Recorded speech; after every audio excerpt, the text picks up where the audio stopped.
So, welcome back. Perspectives on Education. Unit 3, Chapter 1, Sociology, Meaning and Definitions. അതായത് സോഷ്യോളജിയുടെ മീനിങ്ങും ഡെഫിനിഷൻസും ആണ് ഇവിടെ നോക്കുന്നത്. അരിസ്റ്റോട്ടിൽ പറഞ്ഞിട്ടുണ്ട്, മാൻ ആസ് എ സോഷ്യൽ ആനിമൽ.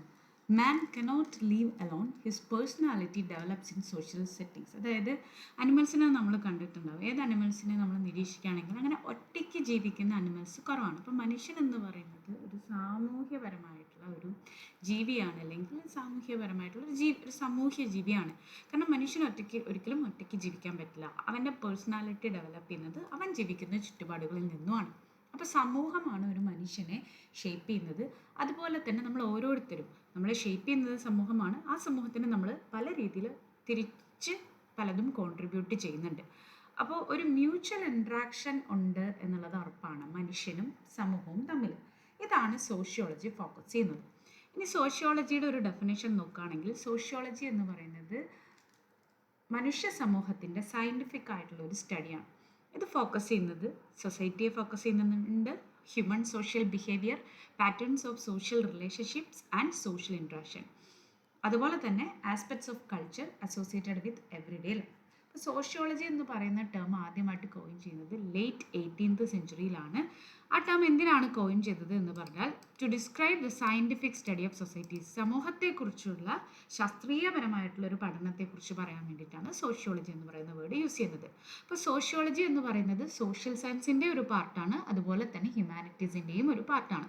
ഇപ്പോൾ സോഷ്യോളജി യൂസ് ചെയ്യുന്നത് എംപിരിക്കൽ ഇൻവെസ്റ്റിഗേഷൻ ആണ്. അതായത് എക്സ്പീരിയൻസ് ബേസ്ഡ് ഇൻവെസ്റ്റിഗേഷനും ക്രിട്ടിക്കൽ അനാലിസിസുമാണ് സോഷ്യോളജി യൂസ് ചെയ്യുന്നത് ടു ഇൻറ്റർപ്രറ്റ് സോഷ്യൽ ഫിനോമിന. ഇനി സോഷ്യോളജിയുടെ മീനിങ് നോക്കുകയാണെങ്കിൽ, അഗസ്റ്റ് കൊമറ്റ് ആണ് who is regarded as the father of sociology.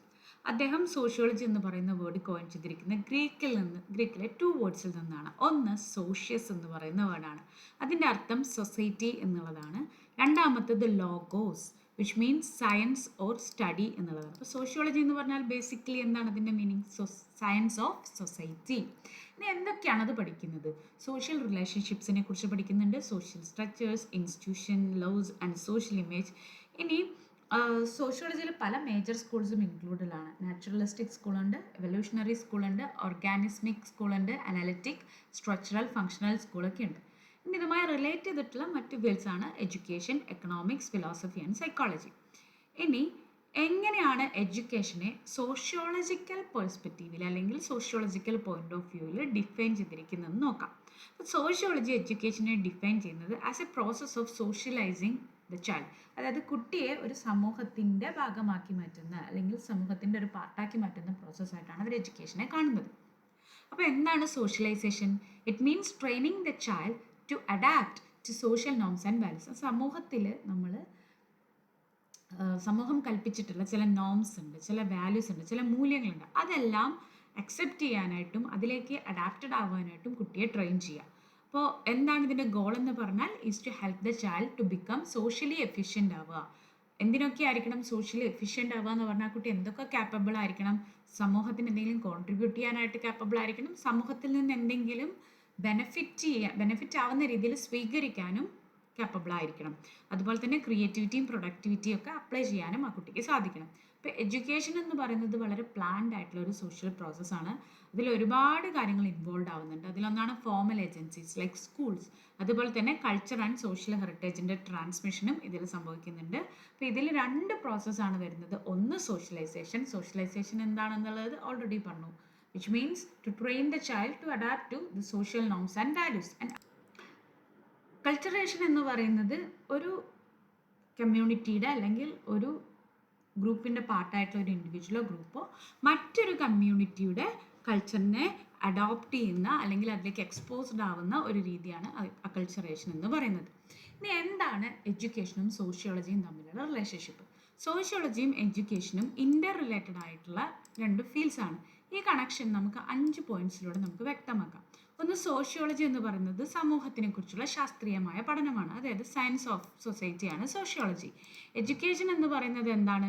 ഒരു സോഷ്യൽ സിസ്റ്റത്തിൻ്റെ വളരെ ഡയറക്റ്റ് ആയിട്ടുള്ള ഒരു ആസ്പെക്റ്റ് ആണ്, അല്ലെങ്കിൽ അതിൻ്റെ ഒരു വളരെ ഇമ്പോർട്ടൻ്റ് ആയിട്ടുള്ള ഒരു പാർട്ടാണ്. ഇനി സോഷ്യോളജി പഠിക്കുന്നത് സമൂഹത്തിൻ്റെ സ്ട്രക്ചർ, അതിൻ്റെ ഫങ്ഷനിങ് ഒക്കെ ആണെങ്കിൽ ആ സിസ്റ്റത്തിൻ്റെ ഉള്ളിൽ നിന്ന് ഫങ്ഷൻ ചെയ്യുന്ന ഒന്നാണ് എഡ്യൂക്കേഷൻ എന്ന് പറയുന്നത്.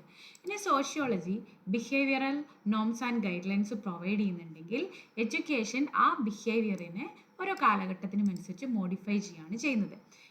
സോഷ്യോളജി എന്ന് പറയുന്നത് മെത്തേഡ്സ് ഓഫ് സോഷ്യൽ ഇൻട്രാക്ഷന് വേണ്ടി മെത്തേഡ്സ് ഡെവലപ്പ് ചെയ്യുന്നുണ്ടെങ്കിൽ എഡ്യൂക്കേഷൻ അതെന്താണ്, ബിഹേവിയറൽ ആൻഡ് ആറ്റിറ്റ്യൂഡിനൽ ട്രാൻസ്ഫോർമേഷന് വേണ്ടിയിട്ട് അത് യൂസ് ചെയ്യുന്നുണ്ട്. Sociology planning, organising, executing and evaluating the educational പ്രോസസ്സാണ്. എഡ്യൂക്കേഷൻ എന്ന് പറയുന്ന പ്രക്രിയയെ പ്ലാൻ ചെയ്യുന്നതും ഓർഗനൈസ് ചെയ്യുന്നതിനും എക്സിക്യൂട്ട് ചെയ്യുന്നതിനുമൊക്കെ സോഷ്യോളജി ഹെൽപ്ഫുൾ ആണ്. അതുപോലെ തന്നെ സോഷ്യലി അപ്രോപ്രിയേറ്റ് ആയിട്ടുള്ള ഒരു ഫ്രെയിം വർക്ക് പ്രൊവൈഡ് ചെയ്യുന്നുണ്ട്. അതാണ് എഡ്യൂക്കേഷൻ യൂട്ടിലൈസ് ചെയ്യുന്നത്. ഇനി സോഷ്യോളജി സോഷ്യൽ ഡെവലപ്മെൻറ്റിന് വേണ്ടിയിട്ടുള്ള പ്ലാൻ പ്രിപ്പയർ ചെയ്യുന്നുണ്ട്. എഡ്യൂക്കേഷൻ അത് എന്ത് ചെയ്യുന്നു, ഇംപ്ലിമെൻറ്റ് ചെയ്ത് അത്തരത്തിലുള്ള ഇൻഡിവിജ്വൽസിനെ ക്രിയേറ്റ് ചെയ്യുന്നു. സോഷ്യോളജി സോഷ്യൽ ലോസും പ്രിൻസിപ്പിൾസും ഡെവലപ്പ് ചെയ്യുന്നുണ്ട്. അത് എഡ്യൂക്കേഷൻ അഡോപ്റ്റ് ചെയ്യുന്നു. സോഷ്യോളജി ഹ്യൂമൻ ആക്ഷനെ കുറിച്ച് പഠിക്കുന്നു. എഡ്യൂക്കേഷൻ ആണ് ഹ്യൂമൻ നേച്ചറിനെ സോഷ്യോളജിക്കൽ ഇൻസൈറ്റ്സ് യൂസ് ചെയ്തിട്ട് മോൾഡ് ചെയ്തെടുക്കുന്നത് അല്ലെങ്കിൽ വളർത്തിക്കൊണ്ട് വരുന്നത്. ഇനി സോഷ്യോളജി സോഷ്യൽ റിയാലിറ്റീസ്, അതുപോലെ തന്നെ റിലേഷൻഷിപ്സിനെ കുറിച്ചൊക്കെ പറയുന്നു. അതുപോലെ തന്നെ എഡ്യൂക്കേഷൻ എന്നുള്ളത് ഇത് താല്പര്യങ്ങൾക്കനുസരിച്ച് അല്ലെങ്കിൽ ഈ റിയാലിറ്റിക്ക് അനുസരിച്ചിട്ട് കുട്ടികളെ ഗൈഡ് ചെയ്യാനായിട്ട് ഉപയോഗിക്കുന്നു. ഇനി എന്താണ് എഡ്യൂക്കേഷണൽ സോഷ്യോളജി? അതായത് സോഷ്യോളജിയുടെ തന്നെ അപ്ലൈഡ് ബ്രാഞ്ചാണ് എഡ്യൂക്കേഷണൽ സോഷ്യോളജി എന്ന് പറയുന്നത്. ഇവിടെ സോഷ്യോളജിക്കൽ ഫൈൻഡിങ്സ് യൂസ് ചെയ്തിട്ട് അല്ലെങ്കിൽ അപ്ലൈ ചെയ്തിട്ട് നമ്മൾ എഡ്യൂക്കേഷണൽ പ്രോബ്ലംസ് സോൾവ് ചെയ്യുകയാണ് ചെയ്യുന്നത്. ഇവിടെ എഡ്യൂക്കേഷൻ്റെ സോഷ്യൽ കോണ്ടെക്സ്റ്റിനെ ഹൈലൈറ്റ് ചെയ്യുന്നു. അതുപോലെ തന്നെ mutual relationship between education and സൊസൈറ്റിയും ഹൈലൈറ്റ് ചെയ്യുന്നു. ഇതിൽ എന്തൊക്കെ ഇൻക്ലൂഡ് ചെയ്യുന്നുണ്ടെന്ന് പറഞ്ഞാൽ നേരത്തെ പറഞ്ഞ കാര്യങ്ങൾ തന്നെ നമ്മൾ സോഷ്യോളജിക്കൽ പ്രിൻസിപ്പിൾസ് അപ്ലൈ ചെയ്യുന്നു. എന്തിനു വേണ്ടിയിട്ട്? കുട്ടികളുടെ ബിഹേവിയർ മോഡിഫൈ ചെയ്യാൻ വേണ്ടിയിട്ട്. ടീച്ചേഴ്സിനും സ്റ്റുഡൻസിനും അഡ്മിനിസ്ട്രേറ്റേഴ്സിനും വേണ്ടിയിട്ടുള്ള എഡ്യൂക്കേഷണൽ പ്രോഗ്രാംസ് പ്ലാൻ ചെയ്യുന്നുണ്ട്. അതുപോലെ തന്നെ ഒരു സോഷ്യൽ റിയാലിറ്റിയെ ബേസ് ചെയ്തിട്ടുള്ള സിസ്റ്റംസിനെ ഡെവലപ്പ് ചെയ്യുന്നുണ്ട്. അതുപോലെ തന്നെ കുട്ടികൾക്ക് സോഷ്യൽ നോംസിനെ കുറിച്ചും എക്സ്പെക്റ്റേഷൻസിനെ കുറിച്ചും അവയർനെസ് കൊടുക്കുന്നുണ്ട്. ഇനി എഡ്യൂക്കേഷണൽ സോഷ്യോളജിയുടെ ഡെഫിനിഷൻ ബ്രൗൺ ഇതിനെ ഡിഫൈൻ ചെയ്യുന്നത് educational sociology is the study of interaction of the individual and his cultural environment. അതായത് അവൻ്റെ കൾച്ചറായിട്ട് ഒരു മനുഷ്യനുള്ള ഇൻട്രാക്ഷനെയാണ് എഡ്യൂക്കേഷണൽ സോഷ്യോളജി എന്ന് പറയുന്നത്. Influence of culture on the individual ആണ് ഇവിടെ എംഫസൈസ് ചെയ്യുന്നത്. അതിനെങ്ങനെ ട്രാൻസ്ഫോം ചെയ്യാം എന്നുള്ളതും കൂടി ഇവിടെ പറയുന്നുണ്ട്. കാർട്ടർ പറയുന്നത് educational psychology is the study of those phases of sociology that are of significance for programs of learning and control of learning. അതായത് എഡ്യൂക്കേഷണൽ സോഷ്യോളജി എന്ന് പറയുന്നത് സോഷ്യോളജിയുടെ പല ഫേസസ് ഉണ്ട്. ഫേസസ് മീൻസ് പല തലത്തിൽ അല്ലെങ്കിൽ പല സ്റ്റെപ്സ്. അതിൻ്റെ സിഗ്നിഫിക്കൻസും അതെങ്ങനെയാണ് ലേണിങ്ങിനെ പ്രോഗ്രാം ചെയ്യുന്നത്, അതല്ലെങ്കിൽ എങ്ങനെയാണ് ഇതിന് ലേണിങ്ങിന് വേണ്ടിയിട്ടുള്ള പ്രോഗ്രാംസ് കൊണ്ടുവരുന്നത്, എങ്ങനെയാണ് ലേണിങ്ങിനെ കൺട്രോൾ ചെയ്യുന്നത് എന്നുള്ളതാണ് നോക്കുന്നത്. അപ്പോൾ ഇത് എന്തിലാണ് ഫോക്കസ് ചെയ്യുന്നത് എന്ന് പറഞ്ഞാൽ ലേണിംഗ് പ്രോസസ്സിലും അതുപോലെ തന്നെ എഡ്യൂക്കേഷണൽ കൺട്രോളിലുമാണ്. ഒറ്റവേ പറയുന്നു എഡ്യൂക്കേഷണൽ സോഷ്യോളജി എന്ന് പറയുന്നത് സ്റ്റാർട്ട് ചെയ്യുന്നത് ഒരു അസംഷനിലൂടെയാണ്. അസംഷൻ എന്ന് പറഞ്ഞാൽ ഒരു ഊഹാപോഹം അല്ലെങ്കിൽ ഒരു ഊഹം അല്ലെങ്കിൽ ഒരു ഗസ്സിലൂടെയാണ്. ദാറ്റ് എഡ്യൂക്കേഷൻ എന്ന് പറയുന്നത് ഒരു ആക്ടിവിറ്റിയാണ് that goes on in society and society determines the nature of education. അതായത് സമൂഹത്തിൽ നിലനിൽക്കുന്ന അല്ലെങ്കിൽ അതിൻ്റെ ഭാഗമായിട്ടുള്ള ഒരു ആക്ടിവിറ്റിയാണ് എഡ്യൂക്കേഷൻ. ഓക്കെ, ഇനി ആ സമൂഹം തന്നെയാണ് തീരുമാനിക്കുന്നത് എന്ത് തരത്തിലാണ് ഈ എഡ്യൂക്കേഷൻ കൊടുക്കുന്നത്, എന്തായിരിക്കണം അതിൻ്റെ നേച്ചർ എന്നുള്ളത്. ഓക്കെ, അപ്പോൾ എഡ്യൂക്കേഷനെ ഇൻഫ്ലുവൻസ് ചെയ്യുന്ന പല ഘടകങ്ങളുണ്ട്. Family, school, community and other social agencies. ഇത് പറഞ്ഞപ്പോഴാണ് ഓർത്തത് സമൂഹം എങ്ങനെയാണ് നേച്ചർ ഓഫ് എഡ്യൂക്കേഷനെ ഡിറ്റർമൈൻ ചെയ്യുന്നതെന്ന് പറഞ്ഞാൽ കുറച്ച് നാളുകൾക്ക് മുമ്പ് ലെഫ്റ്റ് ഗവൺമെൻറ് റൂൾ ചെയ്യുന്ന ടൈമിൽ തന്നെ മതമില്ലാത്ത ജീവൻ എന്ന് പറഞ്ഞിട്ടുള്ളൊരു ടെക്സ്റ്റോ ഒരു പാഠമോ എന്തോ ടെക്സ്റ്റിൽ ഉൾപ്പെടുത്തിയിരുന്നു. പക്ഷെ സമൂഹത്തിന് അത് ഒട്ടും അക്സെപ്റ്റ് ചെയ്യാൻ പറ്റാതെ ആ entire text or that entire portion remove ചെയ്യേണ്ടതായിട്ട് വന്നു. അങ്ങനെ പല കാര്യങ്ങളും ഇപ്പോൾ കുമാരനാശാൻ്റെ തന്നെ തള്ളയും കുഞ്ഞും എന്നുള്ളത് തള്ള എന്നുള്ള വാക്ക് അക്സെപ്റ്റബിൾ അല്ല ഇപ്പോഴത്തെ സമൂഹത്തിനെന്ന് പറഞ്ഞിട്ട് ഒരു കവി അദ്ദേഹത്തിൻ്റെ സമൂഹത്തിൽ കമ്മ്യൂണിറ്റിയിൽ വിളിച്ചിരുന്ന ഒരു പേര് അവരമ്മ എന്നല്ല അഡ്രസ്സ് ചെയ്തിട്ടുണ്ടാവില്ല, തള്ള എന്ന് തന്നെ ആയിരിക്കും അഡ്രസ്സ് ചെയ്തിട്ടുണ്ടാവുക. അത് പക്ഷേ സമൂഹം കടന്നു പോകുന്ന മാറ്റങ്ങൾ അനുസരിച്ചിട്ട് ആ കവി മരിച്ചുപോയി. പക്ഷേ ഓഫ് കോഴ്സ് അദ്ദേഹത്തിൻ്റെ പോലും അനുവാദവും മറ്റു കാര്യങ്ങളോ ഒന്നും ഇല്ലാതെ അത് സമൂഹത്തിന് ചേരുന്ന നിലയിലേക്ക് അല്ലെങ്കിൽ സമൂഹത്തിന് അപ്രോപ്രിയേറ്റ് ആണ് എന്ന് തോന്നുന്ന രീതിയിലേക്ക് അതിൻ്റെ തലക്കെട്ട് മാറ്റേണ്ട അവസ്ഥ. അതാണ് ഈ സൊസൈറ്റി എങ്ങനെയാണ് ദ നേച്ചർ ഓഫ് എഡ്യൂക്കേഷനെ ഡിറ്റർമൈൻ ചെയ്യുന്നത് എന്ന് പറയുന്നത്. ഈ എഡ്യൂക്കേഷനെ ഇൻഫ്ലുവൻസ് ചെയ്യുന്ന പല കാര്യങ്ങളുണ്ട്. ഫാമിലി ഉണ്ട്, സ്കൂളുണ്ട്, കമ്മ്യൂണിറ്റി ഉണ്ട്, അതർ സോഷ്യൽ ഏജൻസീസ് ഉണ്ട്. ഇപ്പോൾ സൊസൈറ്റിയും എഡ്യൂക്കേഷനും എന്താണ്, മ്യൂച്വലി ഡിപ്പെൻഡൻ്റ് ആണ്. അതായത് ഒരു സമൂഹത്തിൻ്റെ മാറ്റത്തിനും എഡ്യൂക്കേഷൻ തന്നെയാണ് കാരണം. അതായത് കേരള സമൂഹം ഇന്ന് ഈ കാണുന്ന രീതിയിലേക്ക് മാറ്റങ്ങൾ കൈവരിച്ചിട്ടുണ്ടെങ്കിൽ, അല്ലെങ്കിൽ മറ്റ് സംസ്ഥാനങ്ങളെക്കാളും കൂടുതൽ എന്തെങ്കിലും കഴിവുകളോ അല്ലെങ്കിൽ എന്തെങ്കിലും ഗുണങ്ങളോ കേരള സമൂഹത്തിനുണ്ടെങ്കിൽ അത് തീർച്ചയായിട്ടും അത് എഡ്യൂക്കേഷൻ്റെ ഒരു കോൺട്രിബ്യൂഷൻ തന്നെയാണ്, അല്ലെങ്കിൽ നമ്മളുടെ ലിറ്ററസിയുടെ ഗുണം കൊണ്ട് തന്നെയാണ്. ഇനി എന്തൊക്കെയാണ് എഡ്യൂക്കേഷണൽ സോഷ്യോളജിയുടെ ഫങ്ഷൻസ് എന്നുള്ളതാണ്. ഒന്ന്, understand the role of the teacher in a society. അതായത് എന്താണ് ഒരു ടീച്ചറുടെ റോൾ എന്നുള്ളത് മനസ്സിലാക്കുക. അതുപോലെ തന്നെ അവരുടെ കമ്മ്യൂണിറ്റി സർവീസിൻ്റെ വാല്യൂവും മറ്റും എക്സ്പാൻഡ് ചെയ്യുക. ടീച്ചർ സ്റ്റുഡൻറ്റ് റിലേഷൻഷിപ്സ് മനസ്സിലാക്കുക. ഇൻറ്റേർണലും എക്സ്റ്റേണലുമായിട്ടുള്ള സോഷ്യൽ റിലേഷൻസ് മനസ്സിലാക്കുക. അതുപോലെ തന്നെ സ്കൂളിൻ്റെ റോള് ഒരു സമൂഹത്തിന് മാറ്റുന്നതിൽ സ്കൂളിന് എന്താണ് പങ്ക്, അതുപോലെ തന്നെ ലോക്കൽ നീഡ്സും എഡ്യൂക്കേഷനും തമ്മിൽ ലിങ്ക് ചെയ്യുക. പിന്നെ പല എഡ്യൂക്കേഷണൽ ഏജൻസീസും ഉണ്ട്, അവരുടെ റോൾസ് ഒക്കെ റെക്കഗ്നൈസ് ചെയ്യുക. സ്കൂളും സൊസൈറ്റിയും തമ്മിലുള്ള ബ്രിഡ്ജ് ചെയ്യുക, അതിനെ കണക്ട് ചെയ്യുക. അതുപോലെ തന്നെ സ്കൂൾസിനെ അഫക്റ്റ് ചെയ്യുന്ന സോഷ്യൽ ഫാക്ടേഴ്സിനെ കുറിച്ച് മനസ്സിലാക്കുക. സൊസൈറ്റിയുടെ ചേഞ്ചസ് എങ്ങനെയാണ് എഡ്യൂക്കേഷനിൽ മാറ്റങ്ങൾ കൊണ്ടുവരുന്നത്, ഇൻഫ്ലുവൻസ് ചെയ്യുന്നുള്ളത് ഇൻ്റർപ്രറ്റ് ചെയ്യുക. എങ്ങനെയാണ് സോഷ്യൽ ഫോഴ്സസ് ഇൻഡിവിജ്വൽസിനെ അഫക്റ്റ് ചെയ്യുന്നത്, എങ്ങനെയാണ് ഡെമോക്രാറ്റിക് വാല്യൂസിനെ നമുക്ക് സ്കൂൾസിലും സൊസൈറ്റീസിലും പ്രൊമോട്ട് ചെയ്യാൻ പറ്റുന്നത്, എങ്ങനെയാണ് ഈ എഡ്യൂക്കേഷണൽ പ്രോബ്ലംസിനെ സോഷ്യോളജിയിലൂടെ അഡ്രസ്സ് ചെയ്യാൻ പറ്റുന്നത്, എങ്ങനെയാണ് സോഷ്യോളജിക്കൽ ഇഷ്യൂസിൽ ഇൻ എഡ്യൂക്കേഷൻ അതിനെക്കുറിച്ച് റിസർച്ച് ചെയ്യാൻ പറ്റുന്നത്. അപ്പോൾ ഇത്രയും ഫങ്ഷൻസ് ആണ് എഡ്യൂക്കേഷണൽ സോഷ്യോളജിക്ക് ഉള്ളത്. ഇനി എന്താണ് ഇതിൻ്റെ സ്കോപ്പ്? നേരത്തെ കണ്ട പോലെ തന്നെ എഡ്യൂക്കേഷണൽ സോഷ്യോളജി എന്താണ് എക്സ്പ്ലോർ ചെയ്യുന്നത്? It explores the relationship between education and society. വിദ്യാഭ്യാസവും സമൂഹവും തമ്മിലുള്ള ബന്ധമാണ് അത് എക്സ്പ്ലോർ ചെയ്യുന്നത്. അപ്പോൾ അത് ഏതൊക്കെ മേഖലകൾ കവർ ചെയ്യുന്നുണ്ട് നോക്കുകയാണെങ്കിൽ, എഡ്യൂക്കേഷനും കൾച്ചറും തമ്മിലുള്ള റിലേഷൻഷിപ്പ്, കൾച്ചറൽ ട്രാൻസ്മിഷൻ എങ്ങനെയാണ് എഡ്യൂക്കേഷനിലൂടെ സംഭവിക്കുന്നത്, എന്തൊക്കെ സോഷ്യൽ ഫാക്ടേഴ്സ് ആണ് എഡ്യൂക്കേഷനെ ഡിറ്റർമൈൻ ചെയ്യുന്നത്, അതായത് സോഷ്യൽ ഡിറ്റർമിനൻസ് ഓഫ് എഡ്യൂക്കേഷൻ എന്തൊക്കെയാണ്, അത് എങ്ങനെ വേണമെന്ന് ഡിറ്റർമൈൻ ചെയ്യുന്ന ഫാക്ടേഴ്സ് എന്തൊക്കെയാണ്, സോഷ്യൽ സ്ട്രക്ചർ ആൻഡ് എഡ്യൂക്കേഷൻ എന്താണ്, സോഷ്യൽ ഇൻട്രാക്ഷൻ ആൻഡ് എഡ്യൂക്കേഷൻ എന്താണ്. ഇനി ഇവിടെ ഓൾറെഡി നമ്മൾ പറഞ്ഞു നിർത്തിയൊരു ടോപ്പിക്കാണ് സോഷ്യൽ സ്ട്രക്ചർ ആൻഡ് എഡ്യൂക്കേഷൻ. ഇനി ഈ സോഷ്യൽ സ്ട്രക്ചറിൻ്റെ ഫങ്ഷൻ എന്താണെന്നുള്ളത് നോക്കാം. അതായത് ഒരിക്കലും ഒരു ഇൻഡിവിജ്വലിന് ഒറ്റയ്ക്ക്, അതായത് ഒരു മനുഷ്യന് ഒറ്റയ്ക്ക് ഒരിക്കലും പറ്റില്ല എന്നല്ല, അങ്ങനെ ഒറ്റപ്പെട്ട സംഭവങ്ങളൊക്കെ ഉണ്ടായിട്ടുണ്ടെങ്കിലും ഒരു 90% അബോവ് മനുഷ്യരും സമൂഹത്തിൻ്റെ ഭാഗമായിട്ട് അല്ലെങ്കിൽ സമൂഹ ജീവികളായിട്ട് തന്നെയാണ് ജീവിക്കുന്നത്. ഒറ്റയ്ക്ക് ജീവിക്കുന്ന അല്ലെങ്കിൽ അങ്ങനെ ഒരു നിലനിൽപ്പ് മനുഷ്യനില്ല എന്നാണ് പറയപ്പെടുന്നത്. അപ്പോൾ ലേണിംഗ് എന്ന് പറയുന്നത് എന്താണ്? പഠനം എന്ന് പറയുന്നത് ഒരു സോഷ്യൽ പ്രോസസ്സാണ്. അപ്പോൾ ഈ എഡ്യൂക്കേഷനിൽ എന്തിൻ്റെയൊക്കെ പ്രസൻസ് ഉണ്ട്? മറ്റുള്ള ആളുകളുടെ പ്രസൻസ് ഉണ്ട്, സപ്പോർട്ട് ഉണ്ട്, അതുപോലെ മറ്റുള്ളവരുടെ ഇൻഫ്ലുവൻസും ഉണ്ട്. അതായത് സൊസൈറ്റിയുടെ മാറ്റങ്ങൾക്കനുസരിച്ച് അതല്ലെങ്കിൽ അതിൻ്റെ താല്പര്യങ്ങൾക്കനുസരിച്ച് പല മാറ്റങ്ങളും ഉൾക്കൊള്ളുന്ന ഒന്നാണ് എഡ്യൂക്കേഷൻ എന്ന് പറയുന്നത്. അതായത് resource conservation, environmental protection, global citizenship, ഇങ്ങനെ പല കാര്യങ്ങളെക്കുറിച്ച് എഡ്യൂക്കേഷൻ അഡ്രസ്സ് ചെയ്യുന്നുണ്ട്. അപ്പോൾ സൊസൈറ്റികൾ ഇങ്ങനെ മാറിക്കൊണ്ടിരിക്കുകയാണ്, അതായത് ഇവോൾവ് ചെയ്തുകൊണ്ടേ ഇരിക്കുകയാണ്. അതുകൊണ്ട് എഡ്യൂക്കേഷനും എന്ത് തന്നെയാണ്, അതനുസരിച്ച് ഫ്ലെക്സിബിൾ ആയിരിക്കണം. അതനുസരിച്ചുള്ള മാറ്റങ്ങൾ എഡ്യൂക്കേഷൻ എന്ന് പറയുന്ന മേഖലയിലും വരണം.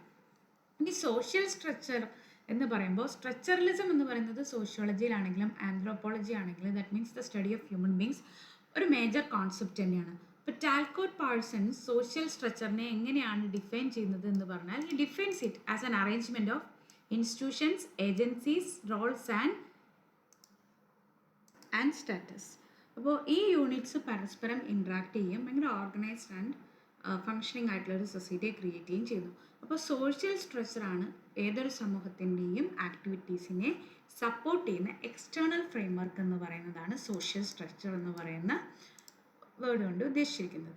ഇനി എന്തൊക്കെ എലമെൻറ്റ്സ് ആണ് സോഷ്യൽ സ്ട്രക്ചർ ഉള്ളത്? ഒന്ന് നോംസ് എന്ന് പറഞ്ഞാൽ റൂൾസ്. അത് സോഷ്യലി നമ്മൾ അക്സെപ്റ്റ് ചെയ്തിട്ടുള്ള വാല്യൂസ്, ഐഡിയൽസ്, നമ്മുടെ ആദർശങ്ങൾ, മൂല്യങ്ങളൊക്കെയാണ് വരിക.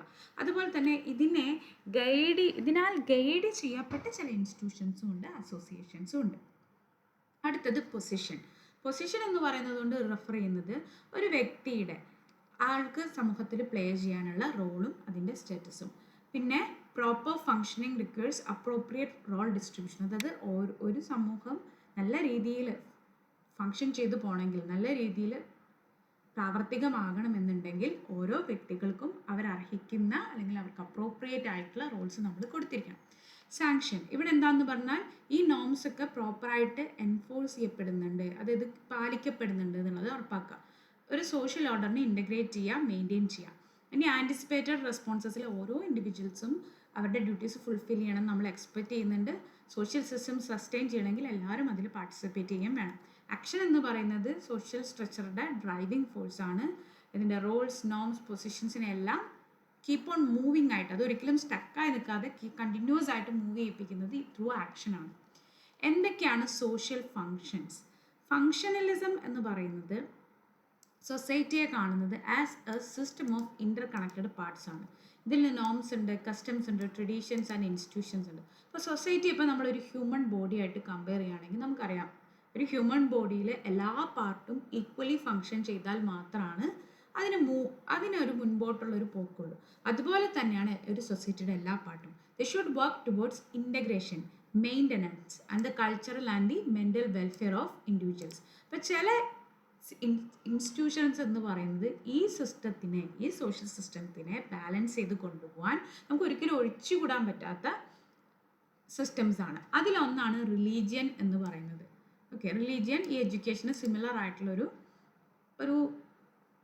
റോളാണ് സൊസൈറ്റിയിൽ പെർഫോം ചെയ്യുന്നത്. പിന്നെ ചില ഐഡിയോളജീസ് ലൈക്ക് കമ്മ്യൂണിസം, ഇതും എന്താണ് ഈ ട്രഡീഷണൽ ആയിട്ടുള്ള ഫങ്ഷൻസിന് ആൾട്ടർനേറ്റീവായിട്ട് നമുക്ക് യൂസ് ചെയ്യാവുന്നതാണ്. Education as a structure and function of the society. എഡ്യൂക്കേഷനും പല സ്ട്രക്ചറൽ ട്രേറ്റ്സും എഡ്യൂക്കേഷനും ഉണ്ട്. കാരണം പല മേജർ സോഷ്യൽ ഇൻസ്റ്റിറ്റ്യൂഷനും എഡ്യൂക്കേഷനുമായിട്ട് കണക്റ്റഡ് ആണ്, like family, religion, political system. എഡ്യൂക്കേഷന് പല യൂണിവേഴ്സൽ ഫങ്ഷൻസും പെർഫോം ചെയ്യാൻ വേണ്ടിയിട്ട് education is necessary, like survival, social adaptation and reproduction of the society. ഇനി എഡ്യൂക്കേഷൻ എന്തിനൊക്കെ കോൺട്രിബ്യൂട്ട് ചെയ്യുന്നുണ്ടെന്ന് നോക്കിയാൽ cultural transmission, formation of social പേഴ്സണാലിറ്റീസിനൊക്കെ എഡ്യൂക്കേഷൻ കോൺട്രിബ്യൂട്ട് ചെയ്യുന്നുണ്ട്. സ്കൂൾ എന്ന് പറയുന്നത് മിനി സോഷ്യൽ സിസ്റ്റംസ് ആണ്. ഇവിടെ നമ്മൾ പരസ്പരം ഇൻട്രാക്ട് ചെയ്യുകയും നമ്മളുടെ പല റോൾസിനെ കുറിച്ച് മനസ്സിലാക്കുകയും ചെയ്യുന്നു. അതുപോലെ തന്നെ ഫോർമൽ, ഇൻഫോർമൽ ഫങ്ഷൻസ് ഒക്കെ പെർഫോം ചെയ്യുന്ന ഒരു പ്ലാറ്റ്ഫോമാണ് എഡ്യൂക്കേഷൻ എന്ന് പറയുന്നത്. So to clearly understand the role of education in society, one must also understand the concept of social system and subsystems എന്ന് പറയുന്നുണ്ട്. അതായത് എന്താണ് എഡ്യൂക്കേഷൻ്റെ റോള് സൊസൈറ്റിയിൽ എന്ന് മനസ്സിലാക്കാൻ വേണ്ടിയിട്ട് സോഷ്യൽ സിസ്റ്റത്തിനെ കുറിച്ചും അതിൻ്റെ സബ് സിസ്റ്റത്തിനെ കുറിച്ചും കൂടെയുള്ളൊരു കാഴ്ചപ്പാട് നമുക്ക് വേണമെന്ന് ഇവിടെ പറയുന്നുണ്ട്. ഓക്കെ, ഇനി social system and education as socialisation എന്ന് പറയുന്നുണ്ട്. സോഷ്യലൈസേഷൻ എന്ന് പറഞ്ഞാൽ എന്താണ്? സമൂഹത്തിൻ്റെ ഭാഗമാക്കുന്ന പ്രക്രിയയാണ് സോഷ്യലൈസേഷൻ എന്ന് പറയുന്നത്. അപ്പോൾ സോഷ്യോളജി എഡ്യൂക്കേഷൻ എന്തായിട്ടാണ് കാണുന്നതെന്ന് പറഞ്ഞാൽ as a process of socialisation ആണ്. അതായത് എയിം ഓഫ് എഡ്യൂക്കേഷൻ ഷേപ്പ് ചെയ്യപ്പെടുന്നത് ഇപ്പോൾ എക്സിസ്റ്റ് ചെയ്യുന്ന സോഷ്യൽ സിസ്റ്റത്തിനെ വെച്ചിട്ടാണ്. ഇനി ഹ്യൂമൻ ബിഹേവിയറിനെ ഇൻഫ്ലുവൻസ് ചെയ്യുന്ന രണ്ട് പ്രധാന കാരണങ്ങളാണുള്ളത്, അല്ലെങ്കിൽ രണ്ട് പ്രധാന ഫാക്ടേഴ്സ് ആണുള്ളത്. ഒന്ന് ബയോജനിക് മോട്ടീവ്സ്, നമുക്ക് ജന്മസിദ്ധമായിട്ടുള്ള മോട്ടീവ്സ് ലൈക്ക് ഹങ്കർ, വിശപ്പ്, ദാഹം, ഇതൊക്കെ എല്ലാ മനുഷ്യർക്കും കോമൺ ആയിട്ടുള്ള കാര്യങ്ങളാണ്. രണ്ടാമത്തെ മോട്ടീവാണ് സോഷ്യോജനിക് മോട്ടീവ്സ്, നമ്മുടെ മൂല്യങ്ങൾ, ആറ്റിറ്റ്യൂഡ്സ്, നോംസും കാര്യങ്ങളൊക്കെയാണ്. അപ്പോൾ ഒരു പേഴ്സൺ വളരുമ്പോൾ ഈ roles and behaviours expected by the society അവരതിനെക്കുറിച്ച് മനസ്സിലാക്കുകയും ഇതിനെ ലേൺ ചെയ്യുകയും ചെയ്യുന്നു. അതാണ് സോഷ്യലൈസേഷൻ എന്ന് പറയുന്നത്. അപ്പോൾ ഇങ്ങനെയുള്ള ഈ ചിലപ്പോൾ സമൂഹം നമ്മളെക്കുറിച്ച് എക്സ്പെക്റ്റ് ചെയ്യുന്ന ചില റോൾസ് ഉണ്ടാകും, ചില ബിഹേവിയേഴ്സ് ഉണ്ടാകും. അപ്പോൾ ആ ബിഹേവിയറിനും റോൾസിനും കംപ്ലീറ്റ്ലി ഓപ്പോസിറ്റ് ആയിട്ട് സമൂഹത്തിൽ ഒരിക്കലും ആർക്കും അംഗീകരിക്കാൻ പറ്റാത്ത ഒരു ബിഹേവിയർ നമ്മൾ എക്സ്പെക്റ്റ് ചെയ്യുകയാണെങ്കിൽ അതിനെന്താണ് പറയുക? അതിനെയാണ് ആ ഒരു പേഴ്സണെ നമ്മൾ വിളിക്കുമ്പോൾ ആൻറ്റി സോഷ്യൽ അല്ലെങ്കിൽ ആൻറ്റി സോഷ്യൽ ബിഹേവിയർ എന്നൊക്കെ പറയാറുണ്ട്, അല്ലേ? അപ്പോൾ അത് എന്തുകൊണ്ടാണ് ആൻറ്റി സോഷ്യൽ എന്ന് പറയുന്നത്? കാരണം സമൂഹം എക്സ്പെക്റ്റ് ചെയ്യുന്ന രീതിയിലുള്ളൊരു പ്രവൃത്തി ആയിരിക്കില്ല ആ ഒരു വ്യക്തിയിൽ നിന്നും വന്നിട്ടുണ്ടാവുക. ഓക്കെ, ഇനി സോഷ്യലൈസേഷൻ്റെ മീനിങ് അല്ലെങ്കിൽ ഡെഫിനിഷൻസ് ഇവിടെ കൊടുത്തിട്ടുണ്ട്. അപ്പോൾ ബ്രൗൺ അതിനെ ഡിഫൈൻ ചെയ്തത് ഒരു ഇൻട്രാക്റ്റീവ് പ്രോസസ്സായിട്ടാണ് between an individual and his total environment through which he becomes a person. അതായത് ഏത് എൻവയോൺമെൻറ്റിലൂടെയാണോ, ഏത് സമൂഹത്തിലൂടെയാണോ, ഏത് ചുറ്റുപാടിലൂടെയാണോ ഒരു മനുഷ്യൻ അവനായി മാറുന്നത്, ആ മനുഷ്യനും ആ സമൂഹവും അല്ലെങ്കിൽ ആ ചുറ്റുപാടും തമ്മിലുള്ള ഇൻട്രാക്ഷൻ പ്രോസസ്സിനെയാണ് സോഷ്യലൈസേഷൻ എന്ന് പറയുന്നത്. ഡ്രവർ പറയുന്നതും ഇതൊരു പ്രക്രിയ തന്നെയാണ്. ഇവിടെ ഇൻഡിവിജ്വൽ അവൻ്റെ സോഷ്യൽ എൻവയോൺമെൻറ്റിനോട് അഡാപ്റ്റഡ് ആവുകയാണ്. അതായത് ബ്രൗണിൻ്റെ ഡെഫിനിഷനിൽ ഇൻട്രാക്ഷൻ ആണെങ്കിൽ ഇവിടെ യൂസ് ചെയ്തിരിക്കുന്ന വേർഡ് അഡാപ്റ്റേഷൻ അല്ലെങ്കിൽ അഡാപ്റ്റഡ് എന്നുള്ളതാണ്. അങ്ങനെ ഒരു cooperating and efficient member of the society ആയിട്ട് ആ വ്യക്തി മാറുന്നു. കുക്ക് പറയുന്നു ഇതൊരു റിസൾട്ടാണ് of which children takes on various social roles learning and developmental task. അതായത് ഈ സോഷ്യലൈസേഷൻ എന്ന് പറയുന്ന പ്രോസസ്സിലൂടെ പല സോഷ്യൽ റോൾസിലൂടെയും ലേണിങ്ങിലൂടെയും ഡെവലപ്മെൻറ്റ് ടാസ്കിലൂടെയും കുട്ടികൾ കടന്നു പോകും. അതിൻ്റെ റിസൾട്ടാണ് സോഷ്യലൈസേഷൻ എന്ന് പറയുന്നത്. Lyndon Kroeber and Ruth Benedict പറയുന്നു സോഷ്യലൈസേഷൻ എന്ന് പറയുന്നത് is the acculturation process acquiring the culture of A group. അതായത് ഇപ്പോൾ ഒരു കുട്ടി ജനിച്ച് വളർന്ന കൾച്ചറിൽ ആ കൾച്ചറിന് പല ഹാബിറ്റ്സ് ഉണ്ടാവും, ആറ്റിറ്റ്യൂഡ്സ് ഉണ്ടാവും, traditions, customs, laws, beliefs, knowledge, morals ഒക്കെ ഉണ്ടാവും. ഇത് പഠിച്ചെടുക്കുന്ന വിധത്തിനെ അല്ലെങ്കിൽ ആ പ്രക്രിയ നമുക്ക് എന്ത് പറയാം? സോഷ്യലൈസേഷൻ എന്ന് പറയാം. ഓക്കെ, ഞാൻ എല്ലാ ഇതും വായിക്കുന്നില്ല. ഇനി ഇതിൻ്റെ ഇമ്പോർട്ടൻസ് എന്താണെന്ന് പറഞ്ഞാൽ ഇൻഡിവിജ്വൽസ് പെർസ്പെക്റ്റീവിൽ നിന്ന് നോക്കുകയാണെങ്കിൽ സോഷ്യലൈസേഷൻ ഒരു മനുഷ്യനെ, ഒരു വ്യക്തിയെ ഒരു മനുഷ്യനാക്കി മാറ്റുന്നു എന്നുള്ളതാണ്. ഒരു സോഷ്യലി ആക്സെപ്റ്റബിൾ ഇൻഡിവിജ്വലാക്കി മാറ്റുന്നു എന്നുള്ളതാണ്. ഇനി സൊസൈറ്റിയുടെ പെർസ്പെക്റ്റീവിൽ നോക്കുകയാണെങ്കിൽ എല്ലാ മെമ്പേഴ്സും സമൂഹത്തിൽ നിഷ്കർഷിച്ചിട്ടുള്ള മൂല്യങ്ങളും വാല്യൂകളും ഫോളോ ചെയ്യുന്നുണ്ട്, സോഷ്യൽ ഓർഡർ മെയിൻറ്റെയിൻ ചെയ്യപ്പെടുന്നുണ്ടെന്ന് ഉറപ്പാക്കുകയാണ് സോഷ്യലൈസേഷനിലൂടെ ചെയ്യുന്നത്.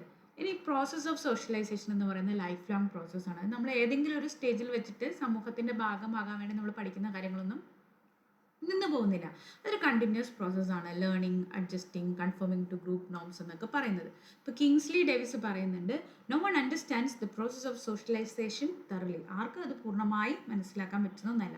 Every man tries to adjust himself to social condition. The efforts itself is socialization. എല്ലാ മനുഷ്യരും തൻ്റെ ചുറ്റുപാടുമുള്ള സമൂഹവുമായി ഒത്തുചേർന്ന് പോകാനാണ് ശ്രമിക്കുന്നത്.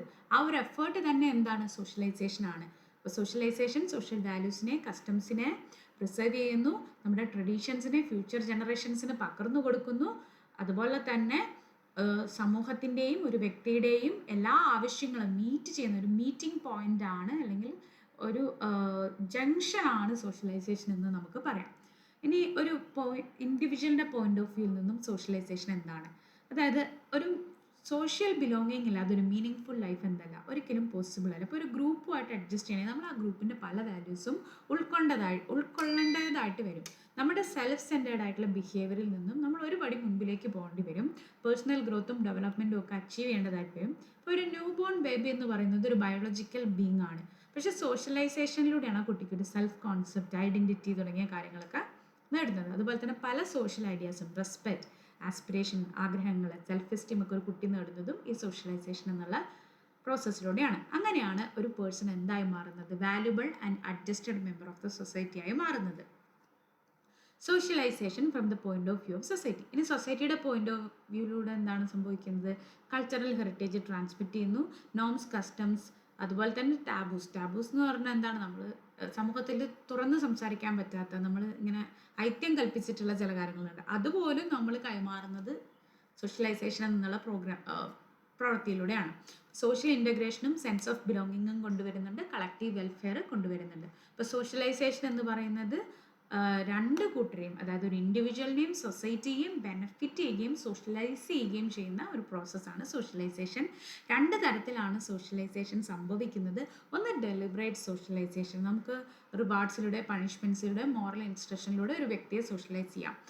രണ്ടാമത്തത് അൺകോൺഷ്യസ്. ഡെലിബറേറ്റ് എന്ന് പറഞ്ഞാൽ മനഃപൂർവ്വം അല്ലെങ്കിൽ അറിഞ്ഞുകൊണ്ട് എന്നുള്ള അർത്ഥമാണ്. ഇനി അൺകോൺഷ്യസ് സോഷ്യലൈസേഷൻ എന്ന് പറഞ്ഞാലോ, അത് ഇമിറ്റേഷനിലൂടെ, പിയർ ഇൻഫ്ലുവൻസിലൂടെ, ലീഡർഷിപ്പിലൂടെയൊക്കെ സംഭവിക്കുന്ന ഒന്നാണ്. അതായത് ഇപ്പം പാരൻസ് ചെയ്യുന്നത് കണ്ടിട്ടോ, ടീച്ചേഴ്സ് ചെയ്യുന്നത് കണ്ടിട്ടോ നമ്മൾ ചെയ്യുന്ന ചില പ്രവൃത്തികളാണ് അൺകോൺഷ്യസ്. അത് നമ്മൾ ഉൾക്കൊണ്ട് നമ്മൾ അറിയാതെ തന്നെ അതിൽ ഇൻഫ്ലുവൻസ്ഡ് ആയി പോകുന്നതിനാണ് അൺകോൺഷ്യസ് സോഷ്യലൈസേഷൻ എന്ന് പറയുന്നത്. Education and socialisation. എഡ്യൂക്കേഷൻ എന്ന് പറയുന്നത് സിനോണിമസ് ആണ്. അതായത് എഡ്യൂക്കേഷൻ്റെ മറ്റൊരു പേരാണ് സോഷ്യലൈസേഷൻ എന്നൊക്കെ പറയാം. നേരത്തെ കണ്ട കാര്യങ്ങൾ തന്നെയാണ് പറയുന്നത്. ഒരു systematic process of transmitting cultural values, social customs, traditions, experiences of older generation. സ്കൂൾസും കോളേജസും ഒക്കെ എന്താണ്? ഈ സോഷ്യലൈസേഷൻ എന്ന് പറയുന്ന പ്രോസസ്സിൻ്റെ ഫോമൽ ഏജൻസീസ് ആണ്. അപ്പോൾ എഡ്യൂക്കേഷൻ എന്ന് പറയുന്നത് ഒരു implicit aspect of the social സിസ്റ്റമാണ്. ഇത് എയിം ചെയ്യുന്നത് സോഷ്യലൈസേഷൻ ഓഫ് ദി ഇൻഡിവിജ്വൽ ആണ്. ബിഹേവിയറൽ അതുപോലെ തന്നെ ആറ്റിറ്റ്യൂഡിനൽ ചേഞ്ചൊക്കെ ഇത് കൊണ്ടുവരുന്നുണ്ട്. എഡ്യൂക്കേഷൻ സോഷ്യോളജിക്കൽ പ്രിൻസിപ്പിൾസിനെ അഡോപ്റ്റ് ചെയ്യുന്നുണ്ട് ഫോർ ഇംപ്രൂവ്മെൻറ്റ്. ഒരു ഹ്യൂമൻ നേച്ചറിനെ രൂപകൽപ്പന ചെയ്യുന്നത് സോഷ്യോളജിക്കൽ ഇൻസൈറ്റ്സിലൂടെയാണ്. ഇൻഡിവിജ്വൽസിനെ സോഷ്യലി എഫിഷ്യൻ്റ് ആയിട്ടുള്ള ബീയിങ്സ് ആക്കുന്നതും സോഷ്യലൈസേഷൻ എന്നുള്ള പ്രോസസ്സിലൂടെയാണ്. Next chapter, this is the last chapter of this unit, agencies of education. First ഏജൻസിയാണ്, ആ പ്രധാനപ്പെട്ട 5 ഏജൻസീസ് ആണ് ടെക്സ്റ്റിൽ പറഞ്ഞിട്ടുള്ളത്. Family, then school, then then community, and okay, these are the 3 points, I guess. പിന്നെ അത് കോമ്പിനേഷനായിട്ടും 2 പോയിന്റ്സ് പറയുന്നത്. ഓക്കെ, എന്താണ് ഫാമിലി? കുടുംബം എന്ന് പറഞ്ഞപ്പോൾ നമ്മൾ കുടുംബം നമ്മൾ ചേരുമ്പോൾ ഇമ്പമുള്ളതാവണം കുടുംബം എന്നൊക്കെ നമ്മൾ പറയാറുണ്ട് അല്ലേ? അപ്പോൾ ഫാമിലി എന്ന് പറയുന്ന വേർഡ് ലാറ്റിൻ വേർഡായിട്ടുള്ള ഫാമുലസ്, അതിൻ്റെ അർത്ഥം സെർവൻ്റ് എന്നുള്ളതാണ്. അപ്പോൾ ഫാമിലി എന്ന് പറയുന്നത് എന്തുകൊണ്ടാണ് സെർവൻ്റ് എന്ന് പറയുന്നത്? സമൂഹത്തിനെ സേവിക്കുന്നൊരു പാർട്ടായിട്ടാണ് നമ്മൾ കൺസിഡർ ചെയ്യുന്നത്. ഇപ്പോൾ ഫാമിലി എന്ന് പറയുന്നതാണ് പ്രൈമറി സോഷ്യൽ ഗ്രൂപ്പ്. ഒരു സമൂഹത്തിലെ ആദ്യത്തെ സോഷ്യൽ ഗ്രൂപ്പ് എന്ന് പറയുന്നത് ഫാമിലിയാണ്. കാരണം ഇതിൽ പാരൻസ് ഉണ്ട്, ചിൽഡ്രൻ ഉണ്ട്. ഇപ്പോൾ first informal agency of education ആണ് ഫാമിലി. അതായത് ഒരു കുട്ടി ഫോർമൽ എഡ്യൂക്കേഷനിലേക്ക് കടക്കുന്നതിന് മുമ്പ് തന്നെ പല പാഠങ്ങളും ഉൾക്കൊള്ളുന്നത് ഫാമിലിയിൽ നിന്നാണ്. അതായത് ഒരു അമ്മയുടെ മടിത്തട്ടിൽ നിന്നാണ് ഒരു കുട്ടിയുടെ വിദ്യാഭ്യാസം തുടങ്ങുന്നത് എന്നാണ് ഇവിടെ പറയുന്നത്. ഇനി പല ഫോംസ് ഓഫ് ഫാമിലി ഉണ്ട്. മോണോഗാമസ് ഉണ്ട്, അതായത് 1 man 1 woman റിലേഷൻഷിപ്പ്. പോളിഗാമസ് ഉണ്ട്, മൾട്ടിപ്പിൾ പാർട്ട്നേഴ്സ് ഉണ്ടാവും. പാട്രിയാർക്കൽ ഉണ്ട്, അതായത് മെയിലിന് കൂടുതൽ അധികാരവും സ്വത്തും കാര്യങ്ങളൊക്കെ ഉള്ളതുണ്ടാവും. മാട്രിയാർക്കൽ, ഇവിടെ ഫീമെയിലിനായിരിക്കും ഇമ്പോർട്ടൻറ്റ്. പിന്നെ വരുന്നത് ഫോംസ് ഓഫ് ഫാമിലിയാണ് മോണോഗാമസ്, പോളിഗാമസ്, പാട്രിയാർക്കൽ, മാട്രിയാർക്കൽ. ടൈപ്സിൽ വരുന്നത് joint family and nuclear family. ഇനി എന്താണ് ഫാമിലിയുടെ എഡ്യൂക്കേഷണൽ ഫങ്ഷൻസ്? ഒന്ന് സോഷ്യലൈസേഷൻ ആണ്. അതായത് കുട്ടിയെ ആദ്യമായിട്ട് തന്നെ ഒരു സമൂഹത്തിൻ്റെ ഭാഗമാകാൻ വേണ്ടിയിട്ടുള്ള സോഷ്യൽ സ്കിൽസ് പഠിപ്പിക്കുക. അത് കഴിഞ്ഞ് അക്കൾച്ചറേഷൻ, അതായത് ഹാബിറ്റ്സും കസ്റ്റംസും സോഷ്യൽ നോംസൊക്കെ കുട്ടിക്ക് പകർന്നു കൊടുക്കാം. Character formation, obedience, love, sympathy, loyalty, manners പഠിപ്പിക്കുക. പേഴ്സണാലിറ്റി ഡെവലപ്മെൻറ്റ്, അതുപോലെ തന്നെ മോറൽ റിലീജിയസ് ആയിട്ടുള്ള എഡ്യൂക്കേഷൻ കൊടുക്കുക. അതുപോലെ തന്നെ ഫാമിലി എന്ന് പറയുന്നത് ഒരു ഏർലി എഡ്യൂക്കേഷണൽ ഏജൻസിയാണ്. അമ്മയാണ് പല ബേസിക് സ്കിൽസും ബിഹേവിയറും കുട്ടികൾക്ക് പഠിപ്പിച്ചു കൊടുക്കുന്നത്. അതുപോലെ തന്നെ എഡ്യൂക്കേഷണൽ ഇൻസ്റ്റിറ്റ്യൂഷൻസിനെ അസിസ്റ്റ് ചെയ്യുക. അതായത് ഒരു പാരൻറ്റിൻ്റെ ആറ്റിറ്റ്യൂഡ് ആയിരിക്കും കുട്ടിയുടെ സ്കൂൾ എക്സ്പീരിയൻസിനെ പലപ്പോഴും ഇൻഫ്ലുവൻസ് ചെയ്യുന്നത്. ഇനി അടുത്തതാണ് family and school. They must work together in educating children. ഇപ്പോൾ വി ആർ തനേജ പറയുന്നത് the home has now become a place only to sleep. It has surrendered its responsibilities to the school. അതായത് വീടെന്ന് പറയുന്നത് ഉറങ്ങാൻ വേണ്ടി മാത്രമുള്ള ഒരു സ്ഥലമായി മാറിയിരിക്കുന്നു. ഇപ്പോൾ വീട്ടിൽ വെച്ച് നമ്മൾ ചെയ്യുന്ന പല റെസ്പോൺസിബിലിറ്റീസും നമ്മൾ ആർക്ക് കൊടുത്തിരിക്കുകയാണ്? സ്കൂളിലാണ് കൊടുത്തിരിക്കുന്നത്. അപ്പോൾ പല ഏരിയാസും ഫാമിലിയിൽ നിന്നും ഇപ്പോൾ പല ഫാമിലി ചെയ്തിരുന്ന പല കാര്യങ്ങളും കുട്ടികളെ ഇപ്പോൾ പഠിപ്പിക്കുന്ന സ്കൂളാണ്. Like manners, social behaviour, physical education, leisure time activities, sex education, ഇതൊക്കെ കൊടുക്കുന്നത് ഇപ്പോൾ സ്കൂളാണ്. അപ്പോൾ എന്തൊക്കെയാണ് due to lack of parental involvement കൊണ്ട് കുട്ടികൾക്ക് ഇപ്പോൾ സംഭവിക്കുന്നത്? ഇൻഡിസിപ്ലിൻ സംഭവിക്കാം, അൺറെസ്റ്റ് എന്ന് പറഞ്ഞാൽ എന്താണ്? ഇങ്ങനെ എവിടെയും അടങ്ങി ഒതുങ്ങിയിരിക്കാതെ ഇങ്ങനെ തുളിച്ചാടി നടക്കും ഫുൾ ടൈം. അൺറെസ്റ്റ് എന്ന് പറഞ്ഞാൽ ഒരു അടക്കം ഒതുക്കില്ലാതെ അവിടെ ഇരിക്കില്ല, അങ്ങനെ എടുത്ത് ഇരുത്തിയാൽ ഇരിക്കില്ല, ഫുൾ ടൈം ഭയങ്കര ഡിസ്റ്റർബ്ഡ് ആയിട്ട് നിൽക്കുന്ന അവസ്ഥ. ഇംബാലൻസ്ഡ് ആയിട്ടുള്ള ഡിസിപ്ലിൻ, ഇതൊക്കെ എക്സ്ട്രീം പാരൻറ്റിങ് സ്റ്റൈൽസ് കൊണ്ട് വരാം. ഇനി എന്തൊക്കെയാണ് സൊല്യൂഷൻ എന്ന് പറഞ്ഞാൽ bringing home closer to school. അതായത് ഇവർ തമ്മിലുള്ള കണക്ഷൻ സ്ട്രെങ്തൻ ചെയ്യണം. ടീച്ചേഴ്സിനെ നമ്മൾ റെഗുലർലി കോൺടാക്ട് ചെയ്യണം. കുട്ടിയുടെ ലേണിങ്ങിൽ ഇൻട്രസ്റ്റ് വേണം. PTA പോലുള്ള ഇതിൽ പാർട്ടിസിപ്പേറ്റ് ചെയ്യണം. സ്കൂളിൻ്റെ ഇൻഫ്രാസ്ട്രക്ചറിനെ സപ്പോർട്ട് ചെയ്യണം. അതുപോലെ mid day meals, books, clothing, ഇതിനൊക്കെ ഓർഗനൈസ് ചെയ്യാനൊക്കെ സ്കൂളിനെ നമുക്ക് സപ്പോർട്ട് ചെയ്യാം. അതുപോലെ അണ്ടർ പ്രിവിലേജ്ഡ് ആയിട്ടുള്ള മറ്റു കുട്ടികളുടെ ട്യൂഷനൊക്കെ നമുക്ക് സപ്പോർട്ട് ചെയ്യാം. ഇനി സ്കൂളിൻ്റെ മറ്റൊരു പ്രധാനപ്പെട്ട ഘടകമാണ് പാരൻറ്റ് ടീച്ചർ അസോസിയേഷൻ അഥവാ PTA. ഹോമും സ്കൂളും, വീടും സ്കൂളും തമ്മിലുള്ള ഒരു ലിങ്കാണ് PTA. അതായത് പല educational and administrative issues solve ചെയ്യാൻ വേണ്ടിയിട്ടുള്ള ഒരു പ്ലാറ്റ്ഫോമാണ് PTA. ഡിസിപ്ലിൻ മെയിൻറ്റെയിൻ ചെയ്യുക, പൊളിറ്റിക്കൽ മിസ്യൂസ് കുട്ടികളുടെ ഇടയിൽ നടക്കുന്നുണ്ടെങ്കിൽ അതിനെ പ്രിവെൻറ്റ് ചെയ്യുക, ഫീഡ്ബാക്ക് ആൻഡ് സജഷൻസ് പ്രൊവൈഡ് ചെയ്യുക, സ്കൂൾ ഫെസിലിറ്റീസ് ഇംപ്രൂവ് ചെയ്യുക, എഡ്യൂക്കേഷണൽ ക്വാളിറ്റി എൻഹാൻസ് ചെയ്യുക, ഇതൊക്കെയാണ് അതിൻ്റെ ഡ്യൂട്ടീസ്. ഇനി രണ്ടാമത്തെ ഫാക്ടറാണ് സ്കൂൾ എന്ന് പറയുന്നത്. അപ്പോൾ സ്കൂൾ എന്ന് പറയുന്നത് ഗ്രീക്ക് വേർഡ് ആയിൽ നിന്നാണ് വരുന്നത്. അതിൻ്റെ അർത്ഥം ലേഷർ. ലേഷർ എന്ന് പറഞ്ഞാൽ ഫ്രീ ടൈം അല്ലെങ്കിൽ ഫ്രീ ടൈം ആക്ടിവിറ്റി എന്നുള്ള അർത്ഥത്തിലാണ്. അപ്പോൾ ആൻഷ്യൻ ഗ്രീസിൽ education was for those what leisure, അതായത് വർക്കൊന്നും ചെയ്യാതെ വെറുതെ ഇരിക്കുന്നവർക്കുള്ള കൊടുത്തിരുന്ന ഒന്നാണ് വിദ്യാഭ്യാസം. അപ്പോൾ എന്താണ് സ്കൂളിൻ്റെ ഇമ്പോർട്ടൻസ് എന്ന് പറഞ്ഞാൽ ഫോമൽ ആയിട്ടുള്ള ഒരു എഡ്യൂക്കേഷണൽ ഏജൻസിയാണ് സ്കൂൾ. പക്ഷേ ഫാമിലി എന്തായിരുന്നു? ഇൻഫോർമൽ ആയിരുന്നു. ഓക്കെ, അപ്പോൾ ഇത് പല ഫങ്ഷൻസും പണ്ട് കുടുംബങ്ങൾ ചെയ്തിരുന്ന പല ഫങ്ഷൻസും ഇന്ന് ആരാണ് ചെയ്യുന്നത്? സ്കൂൾസാണ് ചെയ്യുന്നത്. കുട്ടികളെ ഇത് എന്തിനൊക്കെ വേണ്ടി ഹെൽപ്പ് ചെയ്യുന്നുണ്ട്? ട്രൂത്തും പ്രൊപ്പഗൻഡയും തമ്മിൽ ഡിസ്റ്റിങ്വിഷ് ചെയ്യുന്നത്, എന്താണ് സത്യം, എന്താണ് അവരുടെ ഹിഡൻ അജണ്ട എന്ന് മനസ്സിലാക്കാൻ വേണ്ടി കുട്ടികളെ ഹെൽപ്പ് ചെയ്യുന്നുണ്ട്. നമ്മൾ പഠിച്ച നോളജ് ലൈഫിൽ അപ്ലൈ ചെയ്യാൻ വേണ്ടി ഹെൽപ്പ് ചെയ്യുന്നുണ്ട്. പിന്നെ spiritual and historical values upheld ചെയ്യാൻ വേണ്ടി ഹെൽപ്പ് ചെയ്യുന്നുണ്ട്. പിന്നെ സമൂഹത്തിന് റോൾ മോഡൽസ് ആയിട്ട് വരാൻ വേണ്ടിയിട്ടും ഹെൽപ്പ് ചെയ്യുന്നുണ്ട്. അപ്പോൾ സ്കൂൾ എന്ന് പറയുന്നത് schools consolidate A Nations spiritual strength, ensure historical continuity and guarantee it's future. അതായത് ഒരു നേഷൻ്റെ സ്പിരിച്വൽ സ്ട്രെങ്ത്തിനെ കൺസോളിഡേറ്റ് ചെയ്യുന്നതും അതിൻ്റെ ഹിസ്റ്ററി അത് ഫ്യൂച്ചർ ജനറേഷനിലൂടെ കണ്ടിന്യൂ ചെയ്യുന്നുണ്ടെന്ന് ഉറപ്പാക്കുന്നതും അതിൻ്റെ ഫ്യൂച്ചറിനെ ഗ്യാരണ്ടി ചെയ്യുന്നതും സ്കൂൾസ് ആണെന്നാണ് TP നൺ പറയുന്നത്. സ്കൂളിൻ്റെ ഫങ്ഷൻസ് എന്തൊക്കെയാണ്? നോളേജ് പകർന്നു കൊടുക്കുക, ഇഗ്നോറൻസ് അല്ലെങ്കിൽ അറിവില്ലായ്മയെ തീർത്തും ഇല്ലാതാക്കുക, അങ്ങനെ ഹാർമോണിയസ് ആൻഡ് വെൽ അഡ്ജസ്റ്റഡ് ആയിട്ടുള്ള പേഴ്സണാലിറ്റീസിനെ ക്രിയേറ്റ് ചെയ്യുക, കുട്ടികളുടെ ഫിസിക്കൽ ഇൻ്റലക്ച്വൽ എബിലിറ്റീസിനെ എൻഹാൻസ് ചെയ്യുക, സോഷ്യൽ എഫിഷ്യൻസി കൾട്ടിവേറ്റ് ചെയ്യുക, സിവിക് റെസ്പോൺസിബിലിറ്റി കൾട്ടിവേറ്റ് ചെയ്യുക, കുട്ടികളോടൊക്കെ ഏത് എൻവയോൺമെൻറ്റുമായിട്ട് അഡ്ജസ്റ്റ് ചെയ്യാൻ പറ്റുന്ന രീതിയിലുള്ള അവരെ ഗ്രൂം ചെയ്തെടുക്കുക.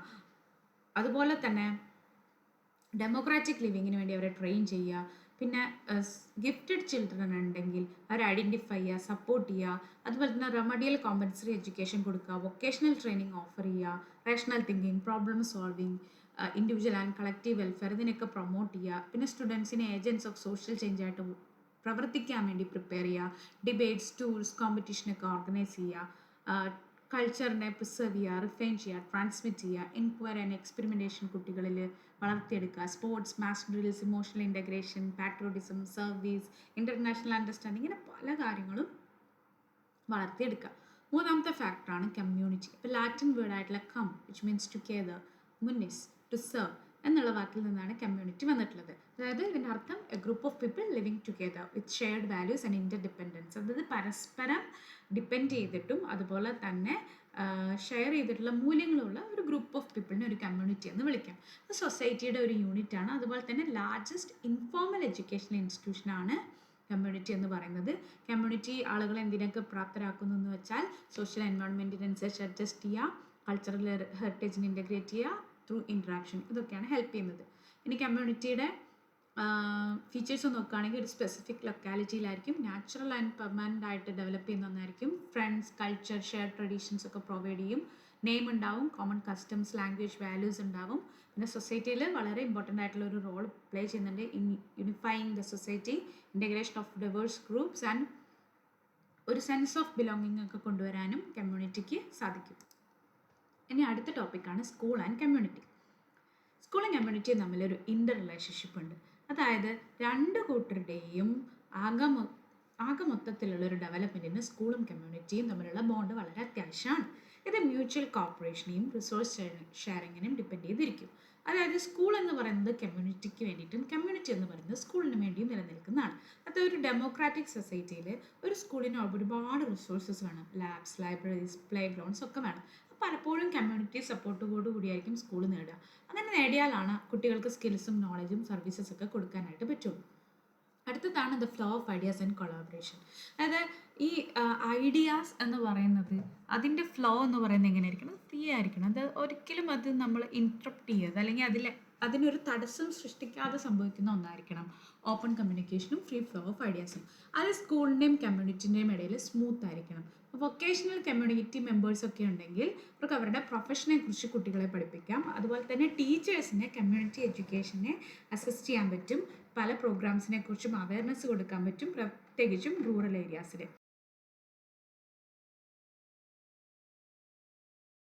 പ്രൊഫസർ VR തനേജ പറയുന്നത് bring the community to the school and take the school out of community എന്നാണ് പറയുന്നത്. അതായത് സ്കൂളിനെ കമ്മ്യൂണിറ്റിയിലേക്ക് കൊണ്ടുവരാം, അതായത് സ്കൂളിൽ ഏതെങ്കിലും തരത്തിലുള്ള കമ്മ്യൂണിറ്റി ഉണ്ടെങ്കിൽ അതിനെ ഇല്ലായ്മ ചെയ്യുക എന്നുള്ളതാണ്. ചിലപ്പോൾ റിലീജിയസ് കമ്മ്യൂണിറ്റി ആ ഒരു അർത്ഥത്തിലായിരിക്കും ബേസിക്കുന്നത്. പക്ഷേ സ്കൂളിന് ഒരിക്കലും ഒറ്റയ്ക്ക് വർക്ക് ചെയ്യാനായിട്ട് പറ്റില്ല. കമ്മ്യൂണിറ്റിയിൽ നിന്നുള്ള കോൺട്രിബ്യൂഷൻ സ്കൂളിന് ഡയറക്റ്റായിട്ടും ഇൻഡയറക്റ്റായിട്ടും വേണം. അപ്പോൾ കോൺഷ്യസ്ലി ഓർ അൺകോൺഷ്യസ്ലി രണ്ടുപേരും എന്ത് ചെയ്യുന്നുണ്ട്? പരസ്പരം ഇൻഫ്ലുവൻസ് ചെയ്യുന്നുണ്ട്. അപ്പോൾ മോഡേൺ വേൾഡിൽ സ്കൂൾസും കമ്മ്യൂണിറ്റീസും തമ്മിലുള്ള ഒരു സ്ട്രോങ് പാർട്ട്ണർഷിപ്പ് വളരെ എസെൻഷ്യലാണ്.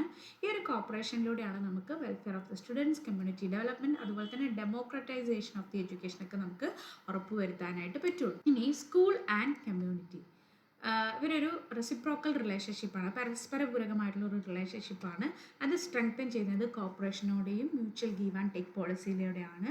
ഇതൊരു ഡെമോക്രാറ്റിക് സെറ്റപ്പാണ്. ഈ റിലേഷൻഷിപ്പ് എന്ന് പറയുന്നത് എസെൻഷ്യലാണ്, ഇംപറേറ്റീവ് ആണ്.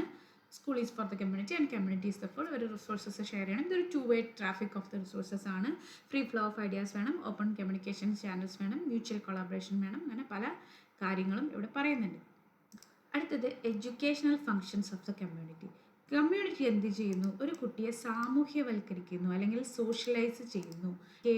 Teachers behaviour patterns and values, അതായത് പെരുമാറ്റ രീതികൾ, ആവശ്യമായ പെരുമാറ്റ രീതികൾ, മൂല്യങ്ങൾ അവർക്ക് പകർന്നു കൊടുക്കുന്നു. അതുപോലെ തന്നെ എഡ്യൂക്കേഷണൽ നീഡ്സും ഫെസിലിറ്റീസും പ്രൊവൈഡ് ചെയ്യുന്നുണ്ട്, ഇൻസ്റ്റിറ്റ്യൂഷൻസ് എസ്റ്റാബ്ലിഷ് ചെയ്യുന്നുണ്ട്, എഡ്യൂക്കേഷനെ കൺട്രോൾ ചെയ്യുന്നുണ്ട്, കോർഡിനേറ്റ് ചെയ്യുന്നുണ്ട്, സ്റ്റാൻഡേർഡ്സ് ലേ ഡൗൺ ചെയ്യുന്നുണ്ട്, ഫിനാൻഷ്യൽ സപ്പോർട്ട്, പിന്നെ അതുപോലെ തന്നെ libraries, youth clubs, Mahila Mandal ഇതെല്ലാം പ്രൊമോട്ട് ചെയ്യുന്നുണ്ട്. Vocational guidance, research and innovation ഒക്കെ കൊടുക്കുന്നുണ്ട്. നാലാമത്തെ ഏജൻസി ഓഫ് എഡ്യൂക്കേഷൻ ആണ് സ്റ്റേറ്റ്. അപ്പോൾ സ്റ്റേറ്റ് എന്ന് പറഞ്ഞാൽ അതിനെ നമുക്ക് എങ്ങനെ ഡിഫൈൻ ചെയ്യാമെന്ന് പറഞ്ഞാൽ the civic power of a country which has some form of government empowered by a legislature to exercise sovereign authority and rule over it's territory. അതായത് ഒരു കൺട്രിയുടെ ഉള്ളിൽ തന്നെ ഒരു സിവിക് പവർ ഹോൾഡ് ചെയ്യുന്ന ഒരു ഇതിനെ നമുക്ക് ഗവൺമെൻറ് എന്ന് വിളിക്കാം. അതിനൊരു ലെജിസ്ലേച്ചർ ഉണ്ടാവും. അതുപോലെ they will have the ultimate authority to rule over എന്താണോ അതിൻ്റെ ടെറിട്ടറി, എവിടെയാണോ അതിൻ്റെ ബോർഡർ വരുന്നത്, ഏതാണോ അതിൻ്റെ മേഖല വരുന്നത്, അല്ലെങ്കിൽ ഏത് പ്രദേശമാണോ അത് റൂൾ ചെയ്യുന്നത്, അതിനെ റൂൾ ചെയ്യാനായിട്ടുള്ള എക്സ്ട്രീം അതോറിറ്റി അതിനുണ്ടാവും. Largest political group organised to rule the people ആയിരിക്കും. പ്ലേറ്റോയുടെ ടൈം മുതൽ തന്നെ ഇൻഡിവിജ്വലിനേക്കാളും സുപ്പീരിയർ ആയിട്ട് കൺസിഡർ ചെയ്യുന്നതാണ് സ്റ്റേറ്റ് എന്ന് പറയുന്നത്. അപ്പോൾ ഇൻഡിവിജ്വൽസ് എന്ന് പറയുന്നത് ഇപ്പം നമ്മുടെ ബോഡിയിലെ സെൽസ് പോലെയാണ് സ്റ്റേറ്റിൻ്റെ പാർട്ടായിട്ട് നമ്മൾ കൺസിഡർ ചെയ്യുന്നത്. എന്തൊക്കെയാണ് സ്റ്റേറ്റിൻ്റെ കമ്പൽസറി ഫങ്ഷൻസ് എന്ന് പറഞ്ഞാൽ defence, law and order maintain ചെയ്യുക, ആളുകളെ പ്രൊട്ടക്ട് ചെയ്യുക, അതുപോലെ തന്നെ അവരുടെ പ്രോപ്പർട്ടി. സ്പെഷ്യൽ സർവീസസ് അല്ലെങ്കിൽ വെൽഫെയർ പ്രോഗ്രാംസിൽ വരുന്നതാണ് education, health services, water supply, transport and communication, trade and commerce. അതുപോലെ തന്നെ യൂട്ടിലൈസ് ചെയ്യുക നാച്ചുറൽ റിസോഴ്സസിനെ. പിന്നെ എല്ലാ സ്റ്റേറ്റ്സിനും ഒരു ലാർജ് സ്റ്റാഫ് സ്ട്രക്ചർ ഉണ്ടാവും വേരിയസ് ഡിപ്പാർട്ട്മെൻറ്റ്സിൽ, ലൈക്ക് എക്സിക്യൂട്ടീവ്, ലെജിസ്ലേച്ചർ, ജുഡീഷ്യറി. ഇനി എന്താണ് എഡ്യൂക്കേഷണൽ സ്റ്റേറ്റിൻ്റെ റോള് എന്ന് നോക്കുകയാണെങ്കിൽ ഇത് ലാർജസ്റ്റ് പൊളിറ്റിക്കൽ ഗ്രൂപ്പാണ്. അതുപോലെ തന്നെ ഇൻഡിവിജ്വൽസിനെ സെൽസ് ഓഫ് ദ. പിന്നെ ആദ്യത്തേത് കോൺട്രോവേഴ്സിയാണ്. അതായത് ചിലർ ആർഗ്യൂ ചെയ്യുന്നത് ഇപ്പോൾ സ്റ്റേറ്റ് കൺട്രോൾഡ് എഡ്യൂക്കേഷനാണ് നമ്മുടെ നാട്ടിലുള്ളത് അല്ലേ, പ്രൈവറ്റ് ഏജൻസീസിന് കൊടുക്കണം. ഇപ്പോൾ ഹെർബർട്ട് സ്പെൻസറൊക്കെ പറയുന്നത് സ്റ്റേറ്റ് ഇൻ്റർഫെയർ ചെയ്യരുതെന്നാണ്. പ്ലേറ്റോ സപ്പോർട്ട് ചെയ്തിരുന്ന ഒരു സ്റ്റേറ്റ് കൺട്രോൾഡ് എഡ്യൂക്കേഷനാണ്. അപ്പോൾ ഹിസ്റ്റോറിക്കലി ചർച്ച് വേഴ്സസ് സ്റ്റേറ്റ് എന്ന് പറയുന്ന ഒരു, അതായത് ചർച്ചാണോ റിലീജിയസ് ഇൻസ്റ്റിറ്റ്യൂഷൻസ് ആണോ കൺട്രോൾ ചെയ്യേണ്ടത്, അത് ഗവൺമെൻറ് ആണോ എന്നുള്ളത് ഇതുണ്ടായിരുന്നു. അപ്പോൾ ഇന്ത്യയിലെ പ്രൈവറ്റ് എഡ്യൂക്കേഷൻ ആയിരുന്നു ഉണ്ടായിരുന്നത് ഒരു സമയത്ത്. അത് ഓരോരുത്തരും ഓരോ പേഴ്സണലി എഡ്യൂക്കേറ്റ് ചെയ്യുന്ന ഒരു സിസ്റ്റം ആയിരുന്നു ഉണ്ടായിരുന്നത്. അല്ല ഗവൺമെൻറ് സപ്പോർട്ടഡ് എഡ്യൂക്കേഷൻ സിസ്റ്റം ഒന്നും ഇന്ത്യയിൽ ആദ്യ സമയങ്ങളിൽ ഉണ്ടായിരുന്നില്ല. അപ്പോൾ എഡ്യൂക്കേഷൻ എന്ന് പറയുന്നത് സ്റ്റേറ്റ് വെൽഫെയറിന് വേണ്ടിയിട്ടുള്ള ഒരു ഇൻവെസ്റ്റ്മെൻ്റ് ആണ്. അതുപോലെ തന്നെ എഡ്യൂക്കേഷൻ എന്ന് പറയുന്നത് സോഷ്യൽ ഫംഗ്ഷൻ കൂടെയാണ്. അപ്പോൾ സ്റ്റേറ്റിന് അതൊരിക്കലും ഇഗ്നോർ ചെയ്യാനായിട്ട് പറ്റില്ല. ഇനി എന്തൊക്കെയാണ് educational functions of the state? Schools, primary higher levels വരെ സ്കൂൾസ് എസ്റ്റാബ്ലിഷ് ചെയ്യുക, primary education free and compulsory ആക്കുക, എന്തെങ്കിലും സ്കോളർഷിപ്പും ഫിനാൻസസ് ഒക്കെ വീക്കർ സെക്ഷൻസ് ഓഫ് ദ സൊസൈറ്റീസിന് വേണമെങ്കിൽ അത് കൊടുക്കുക. അതുപോലെ തന്നെ എഡ്യൂക്കേഷണൽ ഗോൾസ് എല്ലാം സെറ്റ് ചെയ്യുക.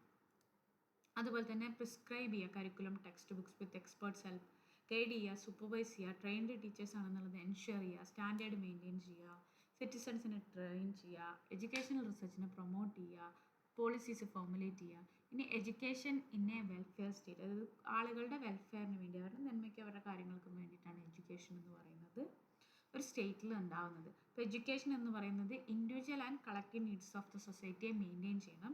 ഇൻസ്റ്റിറ്റ്യൂഷൻസ് എങ്ങനെയായിരിക്കണം? ഗവൺമെൻറ് കൺട്രോൾഡ് ആയിരിക്കണം. അതുപോലെ തന്നെ ഗവൺമെൻറ്റിൻ്റെ നിരീക്ഷണത്തിലുള്ള പ്രൈവറ്റ് ഏജൻസീസിന് അല്ലെങ്കിൽ പ്രൈവറ്റ് വ്യക്തികൾക്കും എഡ്യൂക്കേഷൻ ഇൻസ്റ്റിറ്റ്യൂഷൻസ് തുടങ്ങാം.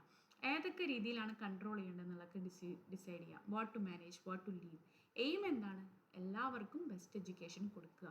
ഇനി ഏതെങ്കിലും രീതിയിൽ പ്രോപ്പർ എഡ്യൂക്കേഷൻ അല്ല കൊടുക്കുന്നുണ്ടെങ്കിൽ സ്റ്റേറ്റിന് ഇൻ്റർവ്യൂൻ ചെയ്യാനുള്ളൊരു കഴിവുണ്ട്, അല്ലെങ്കിൽ അതിനുള്ളൊരു അവസരമല്ല ഒരു റൈറ്റുമുണ്ട് എന്ന് പറയും. ഇനി mass media as an agency of education. Next agency of education ആണ് മാസ് മീഡിയ. മാസ് മീഡിയ എന്ന് പറയുന്നത് ഒരു പവർഫുൾ ആയിട്ടുള്ള എഡ്യൂക്കേഷണൽ ടൂളാണ്. അപ്പോൾ അത് ടെക്നോളജി പ്ലസ് പ്രിൻറ്റ് ഇത് രണ്ടും ഇതിൽ വരും. അതായത് ന്യൂസ് പേപ്പേഴ്സും ജേർണൽസും മാത്രമല്ല, റേഡിയോ, TV, സിനിമ, ഇൻ്റർനെറ്റ് ഇതൊക്കെ മാസ് മീഡിയയുടെ തന്നെ ഭാഗമാണ്. ഇവർ ഇൻഫർമേഷൻ പ്രൊവൈഡ് ചെയ്യുന്നുണ്ട്, എൻ്റർടൈൻമെൻറ്റ് പ്രൊവൈഡ് ചെയ്യുന്നുണ്ട്. സമൂഹത്തിലൊരു മാറ്റം കൊണ്ടുവരാനായിട്ട് മാസ് മീഡിയയ്ക്ക് വർക്ക് ചെയ്യാനായിട്ട് സാധിക്കും. അവയർനെസ് ക്രിയേറ്റ് ചെയ്യുക, ട്രാൻസ്ഫോർമേഷൻ എൻകറേജ് ചെയ്യാനൊക്കെ മാസ് മീഡിയ വളരെ ഹെൽപ്ഫുള്ളാണ്. അതുപോലെ തന്നെ അഡൾട്ട് എഡ്യൂക്കേഷൻ, അഗ്രികൾച്ചർ, സോഷ്യൽ എംപവർമെൻറ്റിലൊക്കെ വളരെയധികം യൂസ്ഫുള്ളാണ്. പിന്നെ ഇത് സപ്പോർട്ട് ചെയ്യുന്നത് പ്രൈമറി ടു അഡൾട്ട് എഡ്യൂക്കേഷനെ സപ്പോർട്ട് ചെയ്യാം, കണ്ടിന്യൂയിങ് എഡ്യൂക്കേഷനെ സപ്പോർട്ട് ചെയ്യാം, സ്പെഷ്യൽ ഗ്രൂപ്പ് എഡ്യൂക്കേഷനൊക്കെ സപ്പോർട്ട് ചെയ്യാം. ഇനി എന്താണെന്ന് പറഞ്ഞാൽ പല ബാരിയേഴ്സും നമ്മുടെ സമൂഹത്തിലുണ്ട്. Caste based, colour based, geography based, അതിനെയൊക്കെ ബ്രേക്ക് ചെയ്യാനായിട്ട് മാസ് മീഡിയയ്ക്ക് വർക്ക് ചെയ്യാനായിട്ട് സാധിക്കും. അതുപോലെ തന്നെ എല്ലാവരിലേക്കും എഡ്യൂക്കേഷൻ എത്തുക, അതായത് ഫ്യൂച്ചറിൽ ക്ലാസ് റൂം ടീച്ചിങ്ങിനെ ഒരു പക്ഷേ മാസ് മീഡിയ, ഇൻ്റർനെറ്റോ മറ്റും സബ്സ്റ്റിറ്റ്യൂട്ട് ചെയ്യാൻ വരെയുള്ള സാധ്യതയുണ്ട് എന്നാണ് പറയുന്നത്. ഓക്കെ.